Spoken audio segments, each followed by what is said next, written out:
प्रश्न क्रमांक 2. प्रश्न क्रमांक 31,832.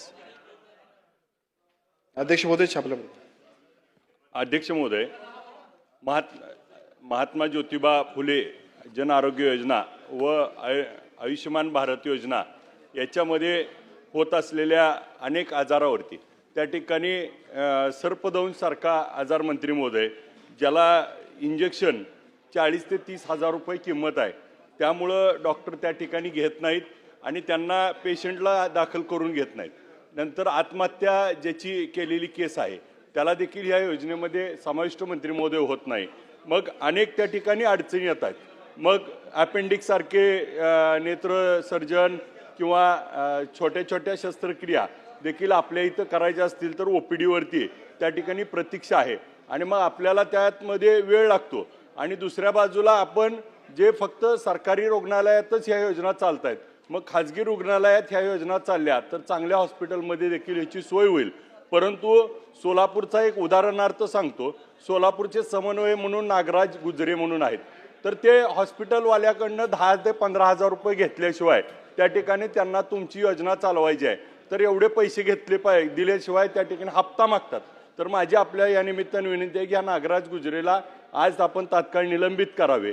आणि असे जे काही प्रकार होत आहेत ह्याच्यामुळं जे खाजगी हॉस्पिटलवाले आहेत ते आपली योजना घ्यायला तयार नाहीत आणि मग प्रत्येक ठिकाणी मग काहीतरी क्युरी काढतो, नोटीस करतो आणि मग अशा माध्यमातून गोरगरीब रुग्णांना ह्याचा उपयोग होत नाही. आणि मग अनेक त्या ठिकाणी दवाखान्यात गेल्यानंतर रुग्णांना त्या ठिकाणी बेड नाहीत म्हणून हॉस्पिटल सांगतात का तर वरची लोक आपली समन्वय आहेत ही त्या ठिकाणी हप्तेखोरी करतायत.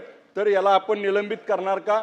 आणि जे आपण आता उत्तरामध्ये सांगितलंय की 2339 आजारावरती त्या ठिकाणी उपचार होतो, पण प्रत्यक्षात मात्र तेवढ्या प्रमाणात तिथं उपचार मिळत नाही.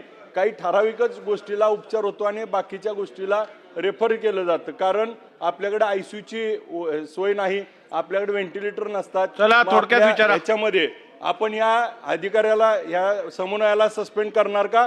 आणि सर्पदंश आणि आत्महत्या याच्यासाठी सर्पदंशसाठी पॅकेज वाढवणार का आणि आत्महत्याला यामध्ये समाविष्ट करणार का?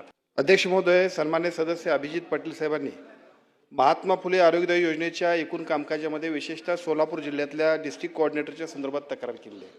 मला असं वाटतं की या संदर्भात महात्मा फुले आरोग्यदायी योजना ही लोकांना एकही रुपये न देता सगळे मोफत उपचार देण्याची जबाबदारी असणारी राज्याची महत्त्वाकांक्षी योजना आहे.